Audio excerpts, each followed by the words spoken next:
Un plus grand nombre de venir à lui. Oui, bien-aimé. Donc, une croix, cette parole et une vie transformée.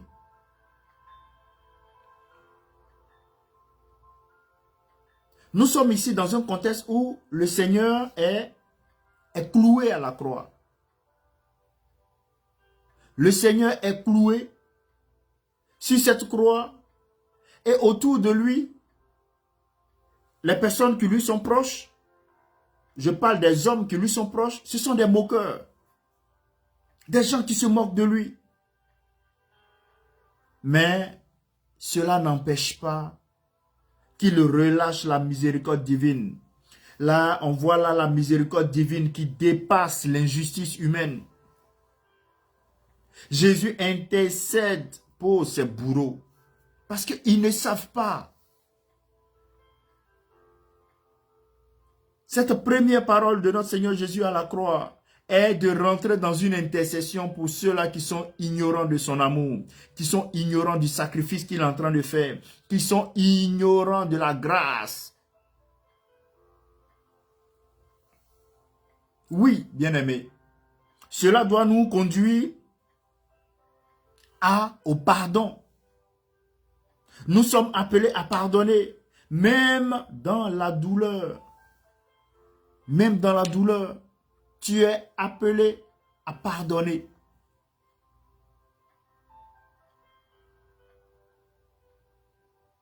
J'ouvre rapidement une parenthèse que je vais aussi très rapidement fermer. Généralement, ceux qui pardonnent aussi facilement, aisément, les gens autour en abusent. Tu es un serviteur de Dieu, on va te dire, bon, c'est ton rôle de pardonner, donc les gens autour ont des comportements exécrables et toi, tu dois pardonner. C'est vrai. Mais je pense que nous pouvons faire mieux, autant que nous sommes, d'avoir une vie craintive de Dieu, c'est-à-dire un respect profond. Et quelle que soit ta position, serviteur de Dieu ou fidèle, laïque, tu crains le Seigneur, tu aimes le Seigneur. Ça fait moins de difficultés à gérer.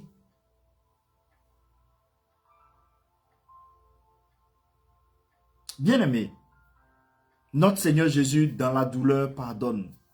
Et nous aussi qui sommes les imitateurs de Christ, dans la douleur, nous devons pouvoir pardonner.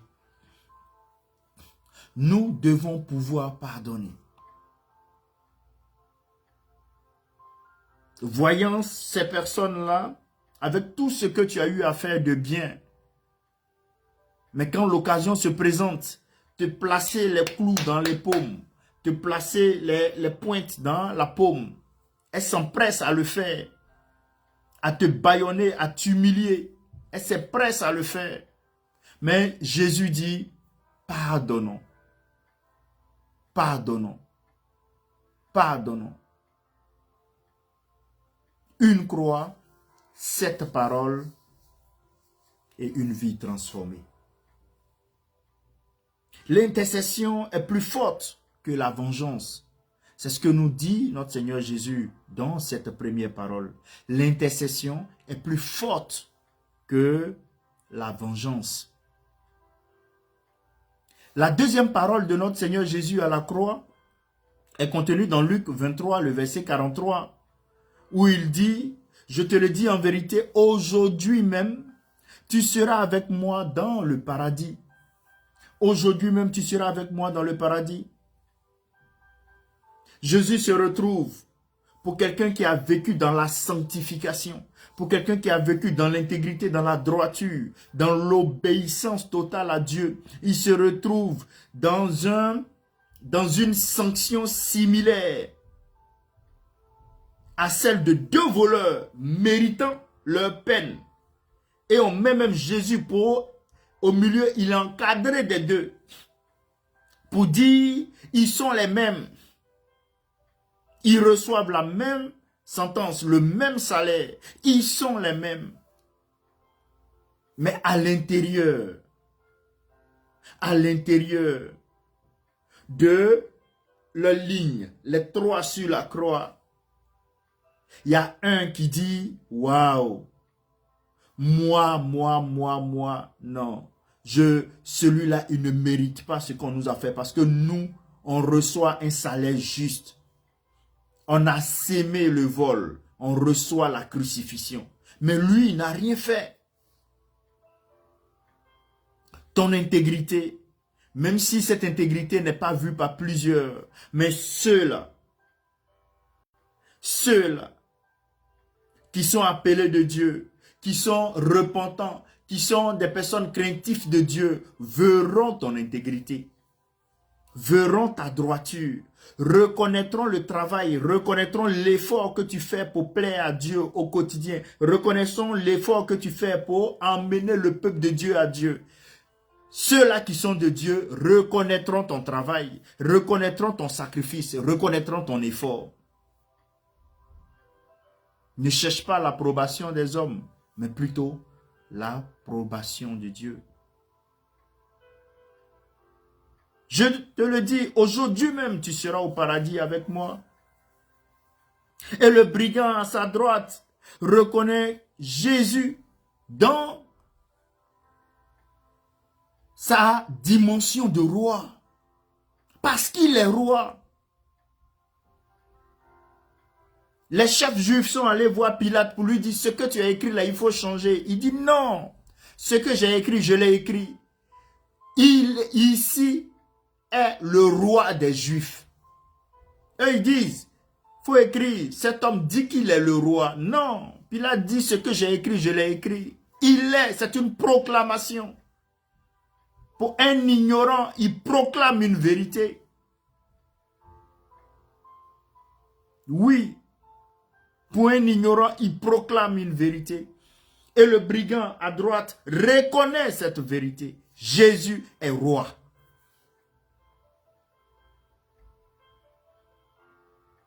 Bien-aimé, le salut, c'est par la foi qu'on l'acquiert. Cette deuxième parole du Seigneur nous dit qu'on acquiert le salut par la foi, pas par les œuvres. Si c'était question des œuvres, ce brigand n'allait pas avoir la porte ouverte, mais par la foi, à la dernière seconde, au dernier moment, dans la douleur de la crucifixion. Oh, bien-aimé, je vous dis, la crucifixion,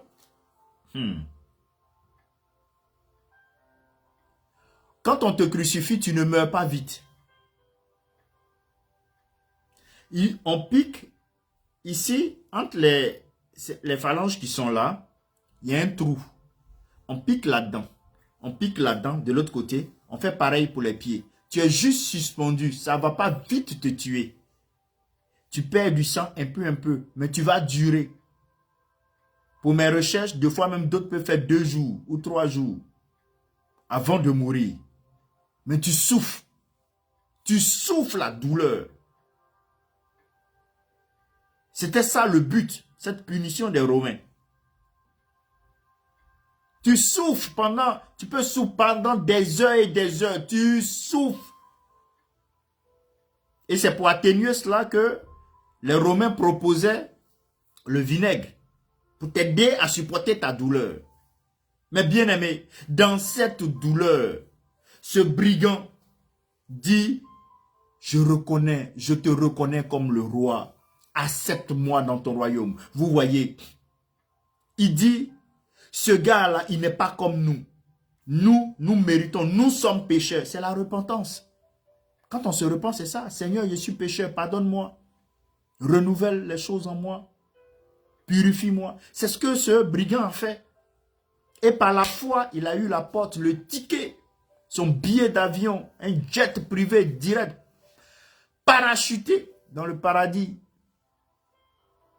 Et quelle gloire! Son annonce est faite directement par Jésus, le roi. C'est une gloire, c'est une grâce. Bien-aimé, le salut est par la foi, sans œuvre, à l'instant même. Le salut est par la foi, sans œuvre, à l'instant même. C'est ce message-là qui nous est donné. Et c'est la révélation qui t'est donnée aujourd'hui. Aussi, l'espérance est possible même à l'extrême limite de la vie.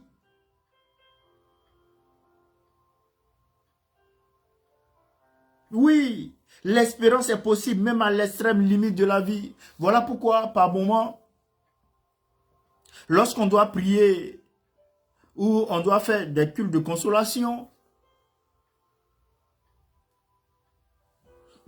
on a le témoignage de la vie de la personne qui a vécu comme un brigand, un voleur, quelqu'un qui n'aimait pas Dieu. C'est tellement d'interrogations. Parce que la personne peut en un instant se repentir et aller au ciel. Cela est possible. Cela est possible avec ce qui nous est présenté. Avec ce bandit à la croix, cela est possible. Mais il est mieux, il est bon d'avoir un bon témoignage qui honore le Seigneur. Parce que oui, des récompenses nous attendent dans le ciel. Ah oui, pour ce qui est de ce voleur, pour ce qui est des récompenses, je peux m'engager, il n'en aura pas assez.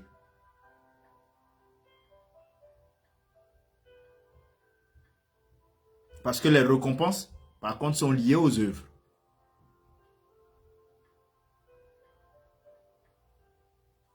L'espérance est possible même à l'extrême limite de la vie.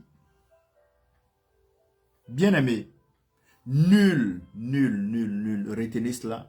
Nul n'est trop loin pour être sauvé. Nul n'est trop loin pour être sauvé. Même ce féticheur aux confins de ton village qui terrifie les gens, il n'est pas loin pour être sauvé. Même ce monsieur qui se dit athée dans ce pays lointain, il n'est pas loin d'être sauvé. Même ton proche qui se rebelle, ton enfant, il n'est pas loin d'être sauvé. Nul n'est trop loin pour être sauvé. Et c'est ce que nous dit cette deuxième parole de notre Seigneur Jésus. Ce qui nous emmène à la troisième parole, qui est contenue dans Jean 19, le verset 26 à 27. Jean 19, le verset 26 à 27. Il dit, femme, voici ton fils. Fils, voici ta mère. L'amour et la responsabilité familiale. L'amour et la responsabilité familiale. Bien-aimé, Jésus voit sa mère et Jean, son disciple bien-aimé, qui sont là devant lui. Lui étant l'aîné de la famille,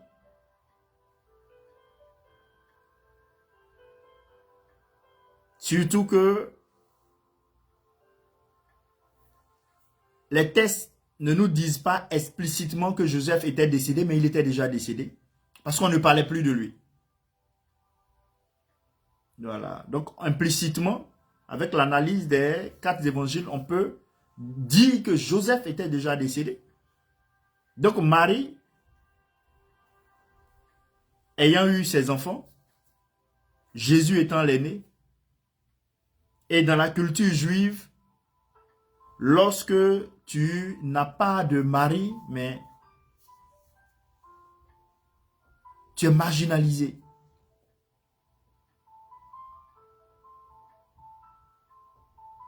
Si vous analysez bien, vous allez voir pourquoi la mère suivait chaque fois son fils. Et la gloire qu'elle avait venait de son fils. Le respect qu'elle avait venait de son fils, qui accomplissait des exploits.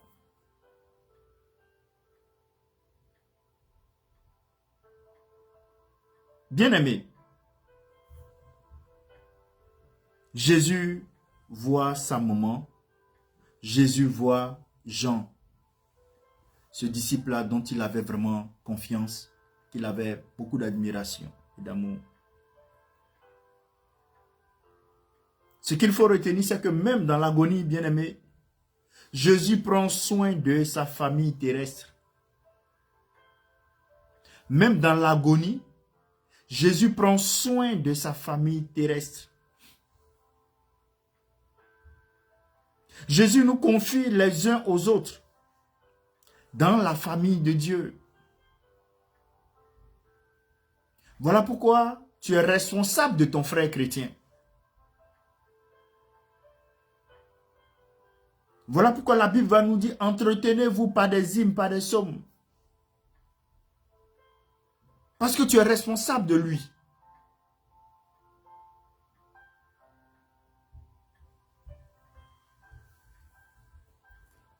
Bien-aimé, le disciple prend la responsabilité de l'autre comme un frère.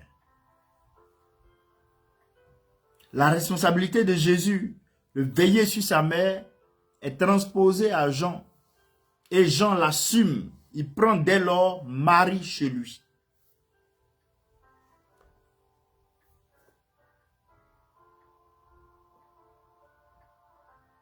Oui, cette troisième parole nous permet de voir l'amour et la responsabilité.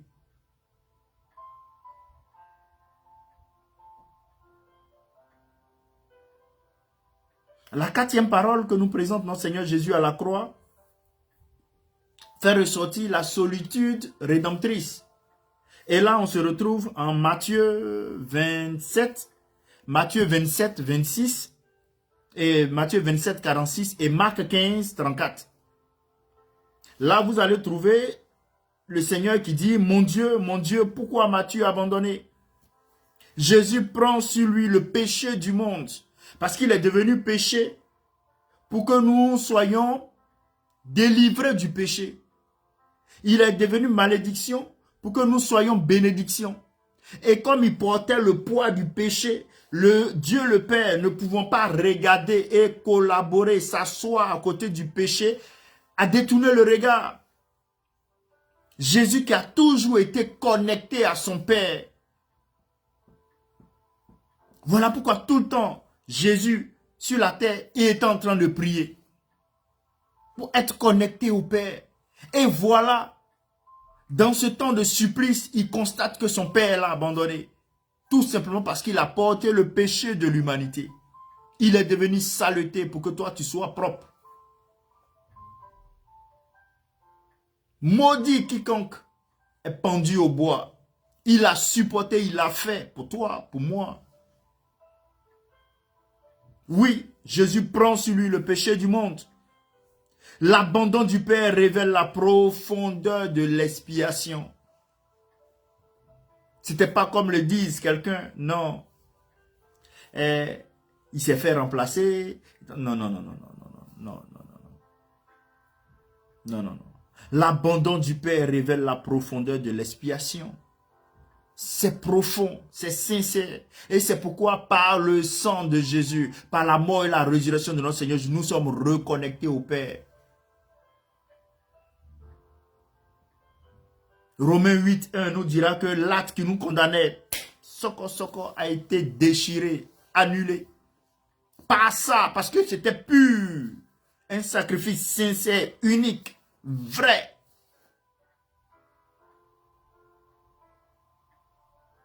Jésus a été séparé de Dieu pour que nous soyons réconciliés avec lui.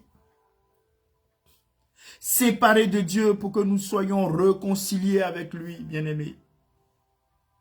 Dans l'angoisse, nous pouvons nous identifier à Jésus. Quand tu es angoissé, identifie-toi à Jésus. Oui, bien-aimé.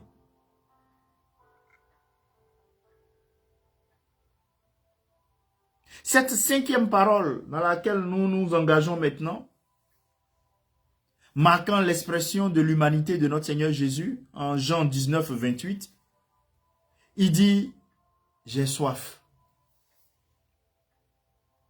C'est un homme qui a soif. Donc Jésus, effectivement, était aussi un homme. J'ai soif. Jésus accomplit l'écriture. Et Si vous lisez, vous vous référez au psaume 69, le verset 22, cela est marqué. Et Jésus devait accomplir l'écriture. Il est humain. J'ai soif. Jésus, vrai homme, souffre pleinement. Voilà pourquoi il est bien placé pour te dire, te donner des conseils dans la situation dans laquelle tu te trouves. Il a été tenté au même titre que nous le sommes, au même titre que tu l'es. Mais lui n'a pas succombé au péché. Il n'a pas succombé à la tentation. Donc tu peux tenir. Voilà pourquoi il te dira qu'aucune tentation ne vous est survenue qui n'est au-delà de vos forces. Et Dieu qui vous a tant aimé vous donnera le moyen d'en sortir. Bien-aimé, Jésus, homme, a dit j'ai soif. Ce qu'il faut comprendre là, c'est que Dieu a partagé notre condition jusqu'à la dernière douleur. Dieu a partagé ta condition jusqu'à la dernière douleur. Il a partagé ta condition jusqu'à la dernière douleur. Et Jésus comprend nos souffrances physiques et psychologiques. Voilà pourquoi avec lui, il n'y a plus place pour la dépression. Il n'y a plus place pour le désespoir, les suicides. Il n'y a plus de place pour ça. Parce que ce que tu vis, Jésus est passé par là et il est bien placé pour te donner les conseils qu'il faut.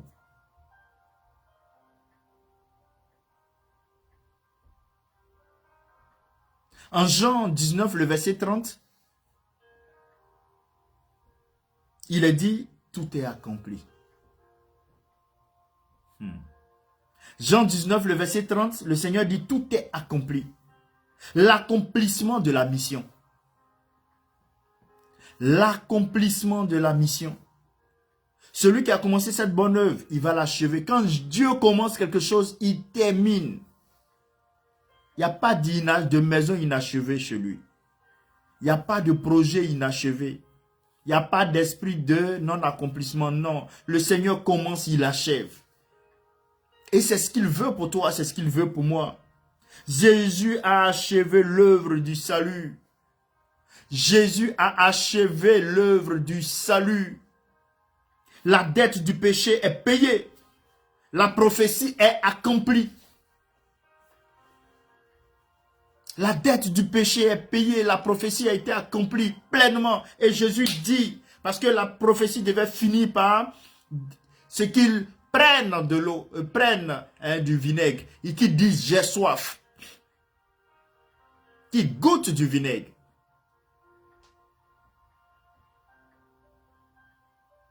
La prophétie dernière, pour ce qui est de ce niveau-là, étant accompli, il dit, tout est accompli. Achèvement. Nous, bien-aimés, nous n'avons rien à ajouter à l'œuvre de la croix. Nous n'avons rien à ajouter à l'œuvre de la croix. Nous n'avons rien à ajouter à l'œuvre de la croix. C'est pourquoi, bien-aimés, vivre dans la liberté et la gratitude doit être ton quotidien. Tu dois vivre dans la liberté de celui-là qui a été racheté pour accomplir les bonnes œuvres. Et la gratitude à Dieu. On ne doit pas trouver de place d'orgueil dans ta vie. Quant à ce que c'est toi qui t'es réalisé, c'est toi qui fais ceci, c'est toi qui permets... Non. Pourquoi est-ce qu'on te parle comme ça? Pourquoi est-ce que... Non. Non.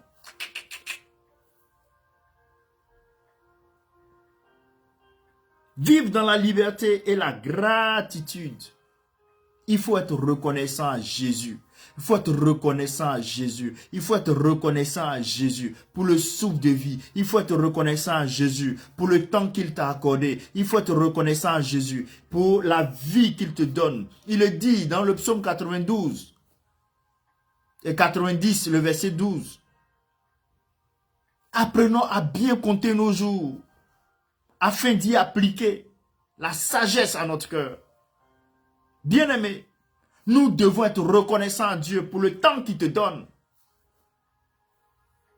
Car depuis que tu es né, le Seigneur a plaqué sur toi un temps de vie. D'autres auront 100 ans, d'autres auront 80 ans, d'autres 30 ans, d'autres 40 ans, d'autres 50 ans. On ne sait pas la fin, mais lui, il sait le temps de vie qui nous est. Voilà pourquoi il faut lui dire merci. Je suis encore sur la terre pour témoigner de ta grâce. Je suis encore sur la terre pour permettre à certaines personnes de venir à Jésus, de propager l'évangile, d'évangéliser, d'être un modèle de vie semblable à toi, Jésus-Christ.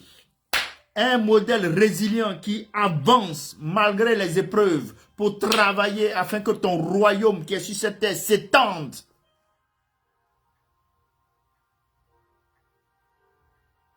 Nous devons vivre dans la liberté et la gratitude. Et la dernière parole de notre Seigneur à la croix est contenue dans Luc 23, le verset 46. Il dit, « Père, je remets mon esprit entre tes mains. Père, je remets mon esprit entre tes mains. » Et la Bible nous dit juste après ça, il a expiré. Le retour dans les bras du Père. Envoyé par le Père, il retourne au Père. C'est le même schéma. Nous sommes des missionnaires sur cette terre, envoyés par le Père. Nous devons retourner au Père. Voilà pourquoi toute notre vie doit être une vie de gratitude. Nous sommes des mandants, venus opérer la volonté de Dieu sur cette terre. Nous sommes séjournants sur cette terre. Voilà pourquoi tu ne dois pas compromettre ta relation avec le Seigneur pour un bien, pour une maison, pour une voiture, pour un travail, pour un enfantement. Les gens vont faire des sacrifices, livrer leur âme à des eaux, à des démons pour avoir un enfant. Quelle gratitude donnes-tu à Dieu? Pour avoir un travail, un droit de cuissage, tu vas te livrer au patron de l'entreprise. Quelle gloire, quelle gratitude tu donnes à Dieu. Pour avoir une certaine vie, tu vas aller voler, assassiner des gens, aller te mettre dans du maraboutage, dans des pratiques occultes. Quelle gloire tu donnes à Dieu. Bien-aimé, Jésus retourne dans les bras du Père. Dernier instant de Jésus. Ces derniers instants de notre Seigneur Jésus à la croix, avant de rendre son âme, nous permet d'avoir cette révélation. C'est que Jésus meurt volontairement. Il meurt confiant. Et il meurt obéissant. La Bible le dit, obéissant jusqu'à la mort. Jésus meurt volontairement. Il dit, je la donne, ma vie. Père, je te remets mon âme. Je te remets mon esprit. Non, c'est là cette révélation. Jésus meurt volontairement. Confiant et obéissant. Bien-aimé, la mort pour le chrétien n'est pas une fin, mais un passage. C'est un tremplin. Voilà pourquoi Paul peut aisément dire, la mort même m'est un gain. La mort m'est un gain. Donc toi, chrétien, tu ne dois plus être effrayé par la mort. Non. Au contraire, la mort, c'est un tremplin pour toi pour aller vers l'éternité, pour aller au Père, dans cette félicité suprême qui nous attend. Bien-aimé, apprendre à remettre chaque jour notre vie entre les mains de Dieu. Jésus qui remet son esprit à son Père, c'est un modèle d'abandon. Abandonnons-nous chaque jour à Dieu. Tu as le souffle de vie, tu te réveilles le matin. Seigneur, voici ma vie. Fais-en ce que tu veux. Que cette journée t'honore, te glorifie. Partout où je mettrai le pied, que ce soit pour ta gloire. Partout où je passerai, que ce soit pour t'honorer. Toutes les personnes avec qui j'aurai échangé, que ce soit pour ta gloire. Ma vie t'appartient. Dirige-moi comme tu le veux, afin que je puisse marcher et être agréable en tout temps. Bien-aimé,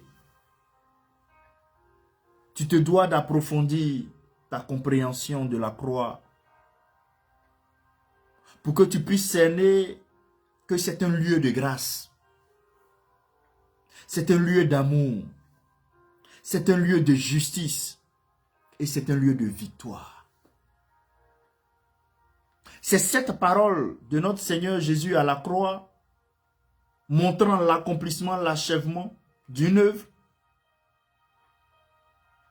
C'est nous amène à nous inspirer de notre Seigneur Jésus pour pardonner, pour intercéder, pour aimer, pour endurer, pour croire et pour obéir. Nous devons le faire. Nous devons vivre chaque jour dans la conscience que tout est accompli. Tout est accompli pour nous et que nous sommes appelés à transmettre cet héritage. Voilà pourquoi on ne doit pas trouver chez les chrétiens cette volonté-là de se suicider. Cette volonté-là, bon, le chrétien il est issu déprimé. Je suis désemparé. Je ne sais plus à quel sein me vouer. Non, ce ne sont pas des langages. Ou bien même si tu les prononces, 2-3 secondes après, tu sors de là. Parce que tout est accompli pour toi. Pour que tu aies la victoire, tout est accompli. Pour que tu aies la paix, tout est accompli. Pour que tu aies la vie éternelle, tout est accompli. Il te suffit par la foi de posséder cela. Et comme notre Seigneur Jésus lui-même, volontairement, il a donné sa vie. Volontairement, donne ta vie à Dieu. Sois obéissant. C'est ce que le Seigneur a fait. Et sois confiant en la parole de Dieu. Cette parole rédemptrice, salvatrice.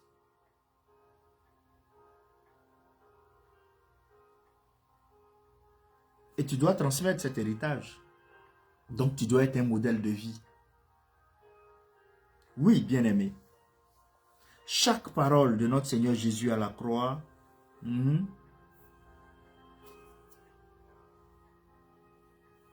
est une sémence de vie éternelle. Une croix, cette parole, une vie transformée. Chaque parole de notre Seigneur Jésus à la croix est une semence de vie éternelle. Et en les méditant, nous découvrons le cœur du Père. En les découvrant, en les méditant, pardon, nous découvrons le cœur du Père. La passion du Fils et l'action du Saint-Esprit au quotidien. Bien-aimé, la croix n'est pas la fin, non, mais le commencement glorieux du salut offert à l'humanité. Pour ceux-là qui étaient autour de la croix, ils pensaient que c'était la fin, alors que c'était le commencement glorieux du salut de l'humanité. La croix n'est pas la fin, mais c'est le commencement glorieux du salut de l'humanité. Ce n'est pas la fin, la situation que tu es en train de traverser, mais c'est le commencement glorieux du salut de ta famille, du salut de tes amis, du salut de tes enfants, de ta communauté. Bien-aimés, nous allons prier. Pour ce mois d'accomplissement, pour ce mois de plénitude, pour ce mois d'achèvement, tu vas dire Dieu, tu vas prier. Qu'est-ce que tu veux achever? Qu'est-ce que tu veux voir s'accomplir? Qu'est-ce que tu veux voir dans cette dimension de tout est accompli, tu vas le dire avec foi. Seigneur, je veux que ce tout est accompli s'applique à ce pan de ma vie. Je veux voir ta gloire. Je veux voir l'achèvement de ce projet. Tu vas élever la voix et tu vas prier. Tu vas élever la voix, tu vas prier. Tu vas élever la voix, tu vas prier. Tu vas parler sincèrement au Seigneur. Seigneur Dieu, je veux te bénir, je veux te rendre toute la gloire. Je veux en ce jour te dire merci pour le sacrifice à la croix. Je veux te dire merci, Père éternel Dieu, pour la croix. Tout est accompli. Tu nous révèles par cette parole la plénitude de ton œuvre. La plénitude de ton œuvre. Et Père éternel Dieu, nous voulons nous inscrire dans la dynamique de la plénitude, dans la dynamique de l'accomplissement, dans la dynamique de l'achèvement, de sorte que tout ce que nous entreprenons, nous puissions l'achever. Que le cycle aille à son thème. Que le cycle aille à son thème, que nous ne soyons pas frappés de l'esprit de non-accomplissement. Éloigne de nous l'esprit de non-accomplissement. Éloigne de nous l'esprit d'abandon. Éloigne de nous l'esprit de découragement. Éloigne de nous l'esprit de découragement, afin que tout projet, toute bonne œuvre que tu nous as demandé d'accomplir, que nous le commencions et que nous l'achevions. Tu ne cherches pas seulement des personnes pour commencer, mais tu veux des personnes qui vont terminer. Tu ne cherches pas seulement des personnes qui vont commencer et en cours de chemin qui vont abandonner. Tu veux des personnes constantes. Tu veux des personnes assidues. Tu veux des personnes sincères, engagées. Des personnes qui commencent et qui achèvent pour la seule gloire de ton nom. Et oui, Père, je veux que tu me permettes d'être cette personne qui commence et qui achève. Cette personne qui est constante. Ce serviteur qui est constant dans son message, dans ses attitudes, dans son comportement, dans l'obéissance, dans la constance, dans la confiance, dans la prière, dans la méditation, dans la libéralité, dans, Père éternel Dieu, l'accomplissement de ta volonté, dans l'amour, Père éternel Dieu. Je veux être constant. Je veux être constant. Et je prie que mon frère soit constant. Je prie que mon frère soit constant. Que, Père éternel Dieu, nous puissions rentrer dans cet accomplissement, dans la plénitude de l'œuvre accomplie, Merci Seigneur Jésus pour cet amour volontaire. Merci Seigneur Jésus pour cette confiance manifestée. Merci Seigneur Jésus pour ton obéissance jusqu'à la mort. Merci Seigneur Jésus pour avoir porté le péché, pour que moi je sois libéré du péché. Merci Seigneur Jésus pour avoir accepté ce supplice de la croix, pour que Père j'en sois épargné. Je veux te dire merci. Merci pour mon frère, merci pour ma soeur. Tu connais Père nos vies. Tu connais nos vies, tu connais nos défis. Nous te les recommandons. Là où Père, il y a encore des zones inachevées, que tu puisses les achever.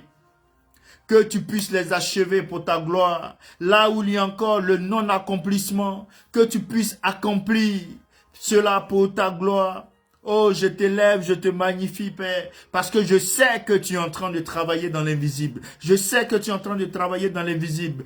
Petit à petit, tu travailles à colmater les brèches. Petit à petit, tu travailles à satisfaire nos cœurs. Petit à petit, tu travailles à nous combler. Petit à petit, tu travailles à nous rendre forts. Petit à petit, tu travailles à nous équiper, afin que nous soyons, oh, des serviteurs aguerris, afin que nous soyons des croyants aguerris, afin que nous soyons des personnes aimantes, des personnes travailleuses, des personnes qui accomplissent, des personnes qui achèvent, des personnes, Père éternel Dieu, qui atteignent chaque fois leur objectif, qui atteignent le but, des personnes qui sèment et qui récoltent, qui sèment et qui récoltent, qui sèment et qui récoltent. Nous voulons s'aimer et nous voulons récolter. Nous voulons s'aimer, nous voulons récolter. Pour la gloire de ton nom.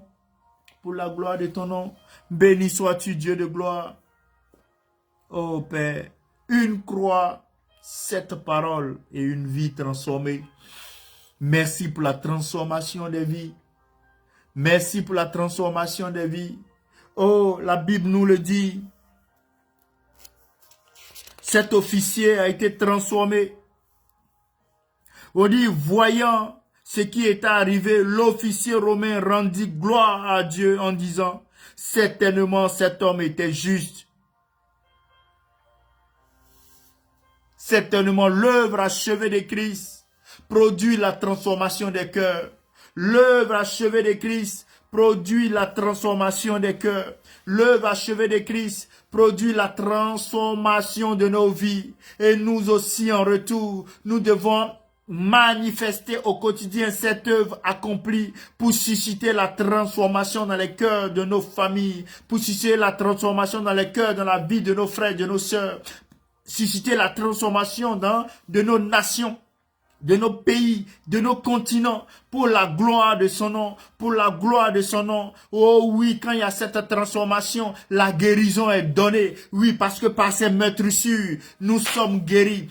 Quand il y a cet accomplissement, il y a la guérison qui est donnée. Quand il y a cet accomplissement, il y a la provision divine qui est donnée. Il y a le ciel qui s'ouvre, qui rentre en obéissant de la volonté de Dieu pour pouvoir à tes besoins, pour pouvoir à tes attentes, pour accomplir la volonté de Dieu dans ta vie. Cette volonté-là qui est dite, et c'est une volonté qui de paix, de bonheur, afin que tu puisses avoir un avenir et de l'espérance. Cette volonté-là t'est donnée par l'œuvre accomplie de Christ. Christ a accompli toute la prophétie et il peut dire tout est accompli pour que toi tu sois comblé, protégé, sauvé, lavé, purifié, béni, comblé.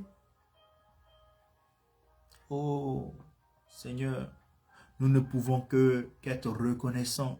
Donne-nous d'avoir une vie de gratitude, une vie de reconnaissance, où nous reconnaissons ta puissance, nous reconnaissons ton amour, nous reconnaissons l'œuvre accomplie. Oh oui, Père, avec cela, tu nous donnes d'avoir une qualité de vie. Nous ne vivons pas selon nos émotions, mais nous vivons selon ta volonté. Nous ne vivons pas selon nos ressentis, mais nous vivons selon ta volonté. Nous ne vivons pas selon nos us et coutumes, mais nous vivons selon ta volonté. Nous ne vivons pas selon notre logique, mais nous vivons selon ta volonté. Et voilà pourquoi tu nous engages dans le pardon comme tu as pardonné. Tu nous engages dans le pardon comme tu as pardonné. Tu nous engages dans la responsabilité, dans l'amour comme tu as été responsable.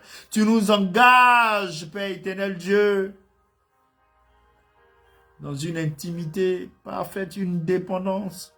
Tu nous engages à retourner à Dieu le Père, maintenant et toujours. Tu nous engages à nous abandonner totalement à Dieu, à reconnaître sa souveraineté, à reconnaître que notre Dieu est saint. Ah, Père, quand notre Seigneur Jésus a dit, pourquoi m'as-tu abandonné, Eli, Eli, lama sabachthani? C'est parce que notre Seigneur avait porté le poids du péché. Il avait porté le péché du passé, le péché du présent, le péché du futur. Il avait porté tout cela sur ses épaules. Et toi qui es saint, tu ne peux pas supporter le péché. Tu ne peux pas supporter le péché. Tu as dû t'éloigner. Tu as dû te séparer un coup instant de notre Seigneur. Oh, tu nous engages à la sanctification. Tu nous engages à la sanctification. Donne-nous, Père, de marcher dans la sanctification, de rechercher la sanctification, de marcher continuellement connecté à toi, de rechercher ta volonté, de rechercher à faire ce qu'il te plaît, de rechercher toujours à faire ce qu'il te plaît, même si cela peut nous entraîner la honte, même si cela peut nous entraîner la moquerie. Oui, les gens se moquaient de notre Seigneur Jésus. Qu'il se sauve lui-même, lui qui a sauvé tant de personnes, ce qu'on lui disait. Pour des gens qu'il a sauvés, pour des gens qu'il a guéris, pour des gens qu'il a nourris, pour des gens à qui il a donné un toit.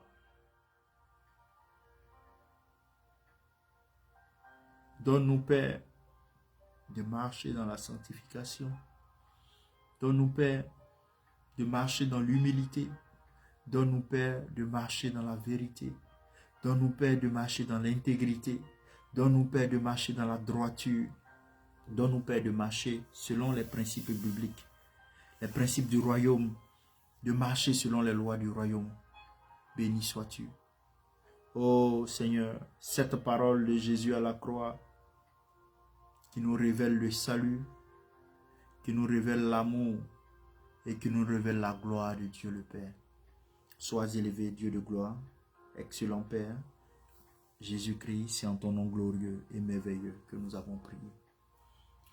Nous sommes exaucés au nom de Jésus. Que le Seigneur nous bénisse et que l'œuvre accomplie de notre Seigneur Jésus s'attache à nos vies. Que nous puissions rentrer dans cette dynamique de plénitude, d'achèvement. Que le Seigneur permette que tout ce que vous allez entreprendre, que vous avez entrepris, vous puissiez l'achever dans tous les domaines.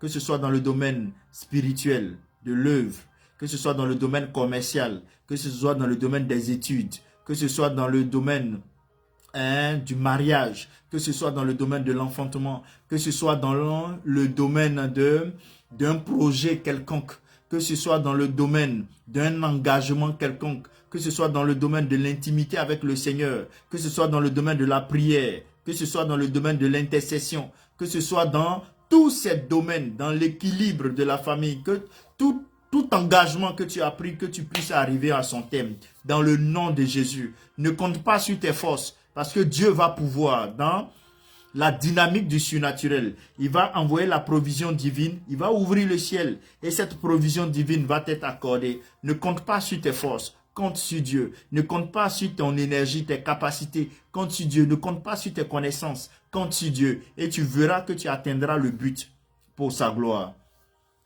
Excellente journée.